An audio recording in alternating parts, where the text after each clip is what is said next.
Hey foodies, Vamshi is here and today I'm going to show you how to make this amazing Gulab Jamun using, of course, Gulab Jamun mix, but many doesn't know to make a perfect Gulab Jamun using normal regular mix also. Today I'm going to share you how to make it perfectly.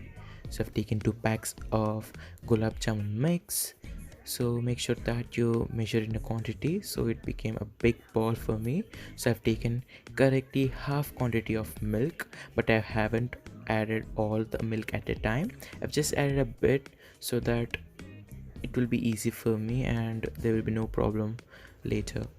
So mix everything. You should not press it like atta or else a dough kind of. You need to be gentle with it. Then you need to make it a soft paste and dough kind of consistency. You can see it's still like a paste, not like a dough, but now when it got settled down it become a dough. So using your palm you need to give a shape of ball. Small ball is enough, like a peda size. So now to make the sugar syrup, I've taken a tablespoon of cardamom powder into a thick vessel and I've added 2 cups of sugar. It's a lot of sugar, but we are using 2 packets of it. So yeah, I've added 2 cups of water and also a bit more. Then just keep it on the flame. Keep the flame on high and just boil it until it gets like oily kind of consistency. Then add 2 to 3 drops of lemon juice and just boil it until you get that oily kind of consistency and hot oil.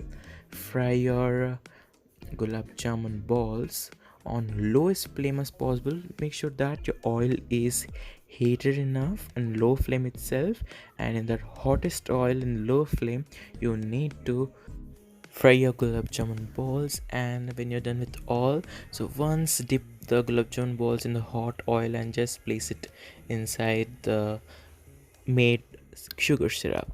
That's it, and just keep it aside for around 30 minutes to 2 to 3 hours. Then that's it, enjoy your gulab jamun.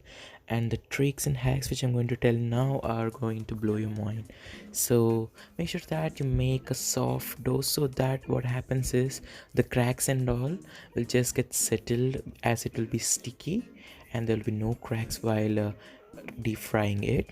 And second thing, that it's a sweet, so of course there'll be a lot of oil. You should not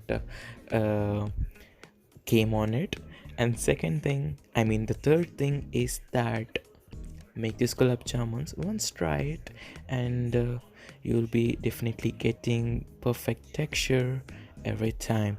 And the fourth thing is that you need to fry it on lowest flame as possible, because yeah, you need to heat the oil highest, like in the lowest flame itself you need to heat the oil at the highest, like it should be hot oil, and in that you need to fry your gulab jamun balls. In that way what happens is that the inside will be cakey and outside will be hard, and when that soaks all the sugar syrup, that texture is amazing. Make this gulab jamun for this Diwali. Stay safe, stay healthy. That's it, goodbye.